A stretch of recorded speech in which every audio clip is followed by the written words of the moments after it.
هاور دلال هاور دلال هاور دلال هاور دلال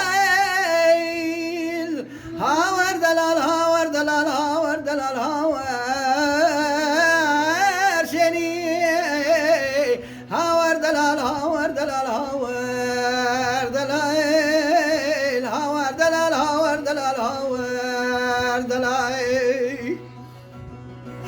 دلال حيرام ترى نقولوا دلال شني دلال قربان ترى نقول كرو دروا صار كرم كلون وراغني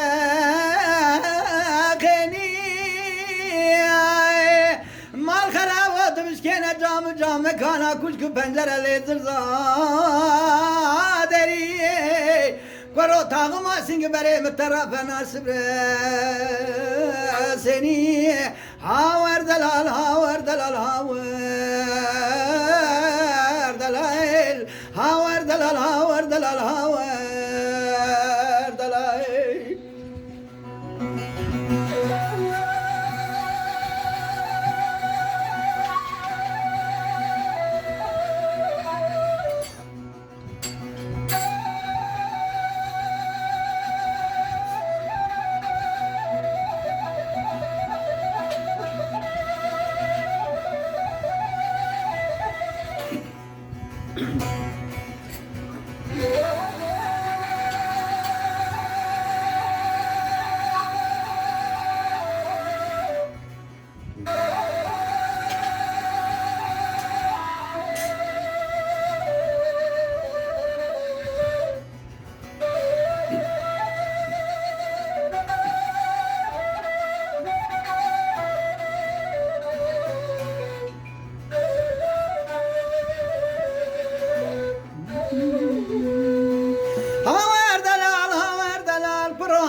دلال قربان ترانا قوكروي شبن وشبايني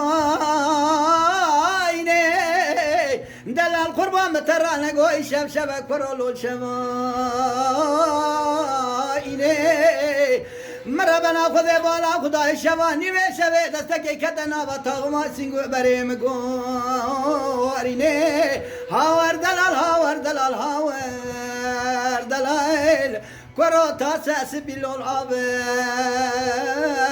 زلال دلال قربان زي بكنت بحلال هاور دلال هاور دلال هاور دلال هاور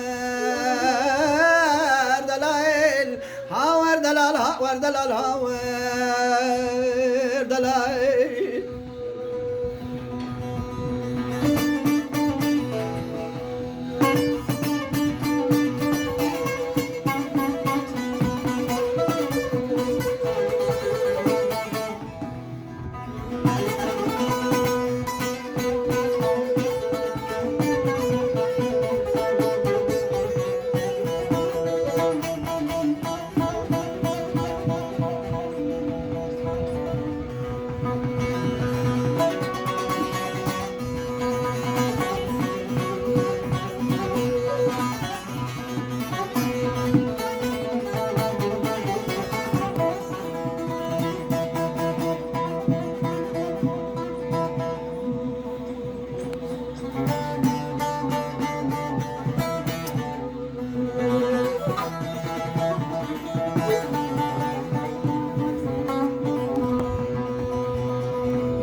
سرباني لوتو سرباني دلال قروام ترى نقوى سرباني كرو لوتو سرباني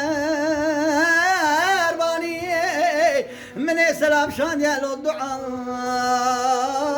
ماني بلكي كل أخذ كل بديك وما قز بك بزماني شوا مالا مخرا كرم بزاري بزماني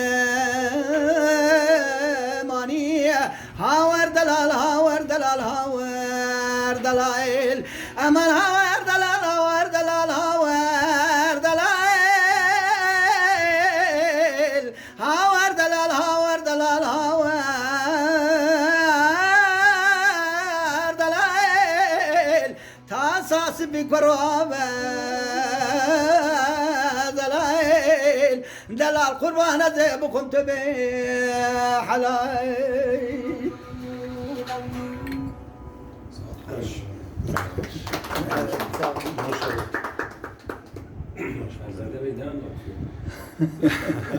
Bu bir aşk hikayesi. Dengbejliğin temel Evet, aşk hikayesi. unsurlarından biri ritmik tekrarlar. Yani Hevar Delal yani güzelliğine vurgu yapıyor. İmdat senin güzelliğinin elinden. Onu sürekli tekrar ediyor.